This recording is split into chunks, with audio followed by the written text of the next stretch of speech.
Cześć, witajcie. Właśnie mamy okazję podziwiać namiot, który stworzyłem przedwczoraj bodajże, bo jako w zapowiedziach było, że w dniu dzisiejszym miało być 0 albo nawet minus, także wolę się przygotować.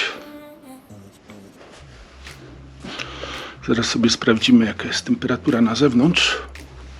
O tym bardziej, żeby potwierdzić lub zaprzeczyć.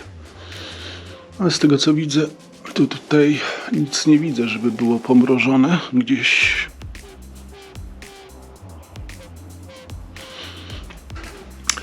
O, malutki tutaj jest bałagan, z tego względu, że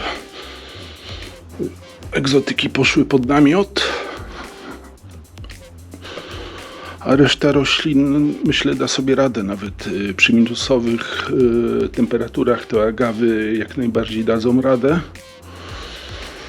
No, z sadzonkami to będzie mały problem. Prawdopodobnie pójdą do kasacji, ale to jeszcze zobaczymy, bo nie mam pomysłu, co z nimi zrobić.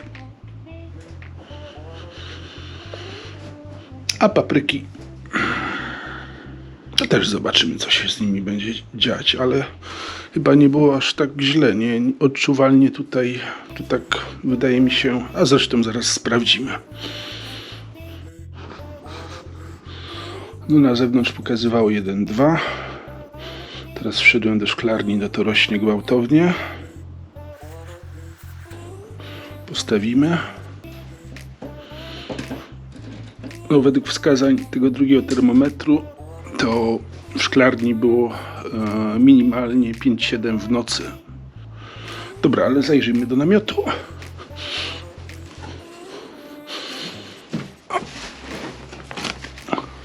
W namiocie gęsto i zielono.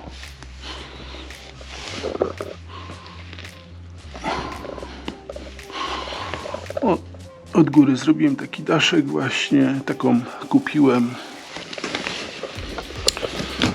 przeźroczystą plandekę do zabezpieczania, a wczoraj jak było słonecznie, to się nagrzało. O,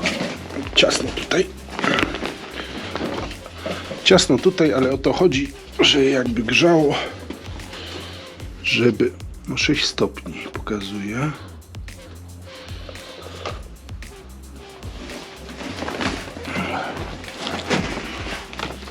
Ola. Idziemy. O, teraz to już będzie dobrze, ponieważ słoneczko zaraz wyjdzie. W dniu wczorajszym to tutaj się nagrzało do 24 stopni w środeczku. No a tu teraz sobie sprawdzimy, co się działo w nocy w namiocie.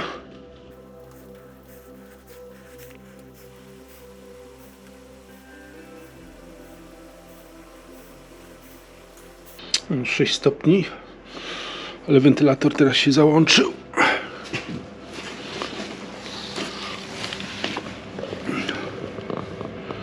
Przy 8 stopniach, bo przedtem był ustawiony na 8 stopni, także może przestawiłem na 10. Także sobie teraz dmucha. I przy 10 stopniach prawdopodobnie się wyłączy. O, większość egzotyków tu poszła. Część poszła do... O, się wyłączył. 10 stopni się wyłączył. Zobaczymy, po ilu się włączy. Właśnie mi chodzi o to, żeby roślinki utrzymać. Myślę, że ta temperatura 8-10 stopni wystarczy. No jak wiecie, jest to rok testów. Także w przyszłym roku będę bardziej mądry niż teraz. Ja mówię, w szklarni wygląda, jakby ktoś rzucił granat. O, w Polsce jest ocieplenie, u nas jest oziębienie i teraz pytanie, no bo jak roślinki, na przykład jeżeli taka sytuacja się utrzyma dzień, 2, no to szkoda rośliny ciąć, nie? Jeżeli tu się 2 dni...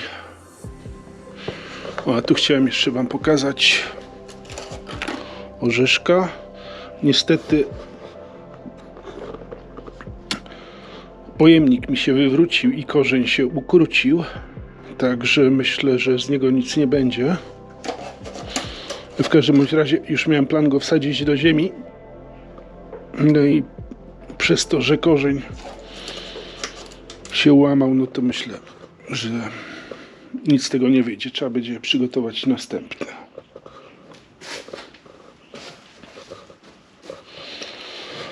Tu natomiast są kasztany. Tu są kasztany bez mundurków, kasztany w mundurkach. Tylko podejrzewam, że jeden z tych kasztanów włożyłem do złej doniczki i dlatego wyrósł tutaj, bo normalnie to te kasztany bez mundurków, chociaż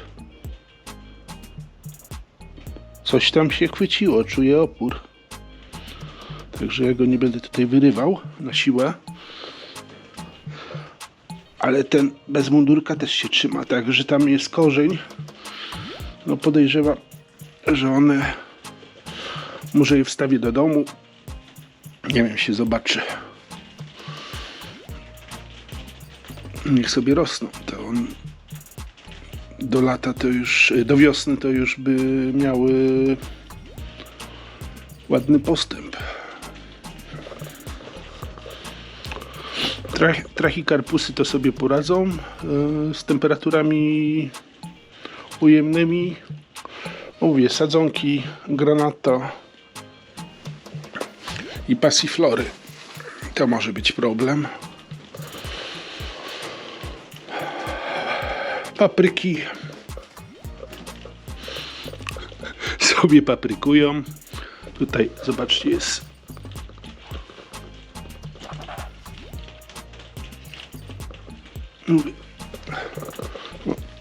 pada, także rano było tak, od schodu było widać słońce, ale z tym deszczem to może być ciężko. No zobaczymy.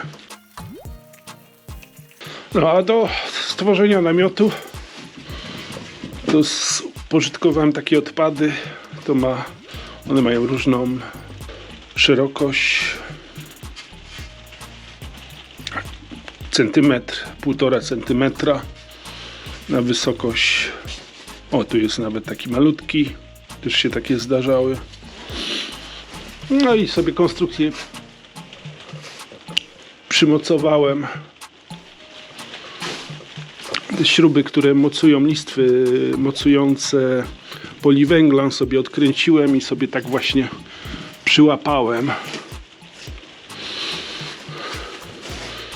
Plandeka była kupiona 4x5 metrów. Zaraz po zakupie ją sobie ładnie pociąłem, czyli została zniszczona. No ale czasami tak trzeba, nie? Tu tak samo. Tu sobie przymocowałem tymi śrubami.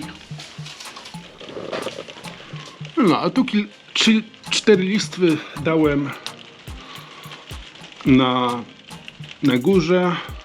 One się opierają tam na listwach poprzecznych i na to położyłem też jedną warstwę plandeki. Tutaj ją przymocowałem 2 listwami od spodu i od góry. Trzeba sobie radzić, nie? W tych ciężkich, zimnych czasach. No, ale tu już się ociepla. 6,1. Na dworze było 1. Także będzie dobrze. Jak pada deszcz, to nie jest tak źle, bo z reguły jest wilgotno, ale nie ma mrozu, nie? Także to też jest pozytywne. Chociażbym wolał słońce, no bo wtedy ładnie by się tutaj nagrzało w momencie. Tu jest jeszcze nagroda. Sebastian Morzejko właśnie wybrał sobie kanę. Także to zostanie pocięte i to pójdzie do Sebastiana. No teraz ten interwał czasowy jest coraz dłuższy. O, włączyło się 11:30.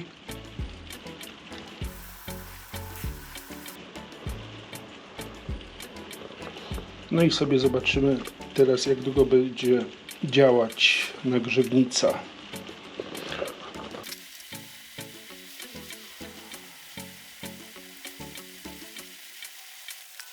No, minutę 30 liczmy, czyli 11-12 minut jest cykl przerwy, gdzie ta temperatura się ochładza i po czym 1 minutę 30 sekund nagrzewnica chodzi, to nam daje jakiś na godzinę, liczmy 7 minut. 7 minut grzenia co godzinę. No to chyba źle nie jest, wydaje mi się. No, a tutaj jeszcze mniejsze roślinki, które trafiły do mnie do pokoju. W związku z tym, że je doświetlam takim oto oświetleniem, myślę, że źle nie będzie. No, z tego 800 luksów koło 1000. Czyli jak na zimowe warunki, to myślę, że nie będzie źle. Jako że ten banan i ten aloes vera stoją w tym pokoju już ponad 2 miesiące z tą oto żaróweczką. Tak, jeszcze nic nie zmieniłem. Tak jak profilak prowizorycznie było przygotowane, tak jest do tej pory. No, ale w międzyczasie mi doszła taka przejściówka właśnie na 2 żaróweczki. Także z tym dodatkowym oświetleniem, no to myślę, że tutaj sobie one dadzą radę. A to oświetlenie zjada jedna żarówka 9 W. No to łatwo policzyć. 3 żarówki 27 W. Także tragedii nie ma. Teraz rano, jak na przykład do pracy wychodzę, to włączam to oświetlenie. No i wieczorem, jak ta żarówka się wyłączy, to te górne też wyłączam. Także one tu mają kilkanaście godzin oświetlenia. I jak widać, banan wypuszcza cały czas nowe liście. Także chyba jest ok. No i to by było na tyle z relacji ze szklarni. A my widzimy się w następnym filmie. Do zobaczenia i pozdrawiam.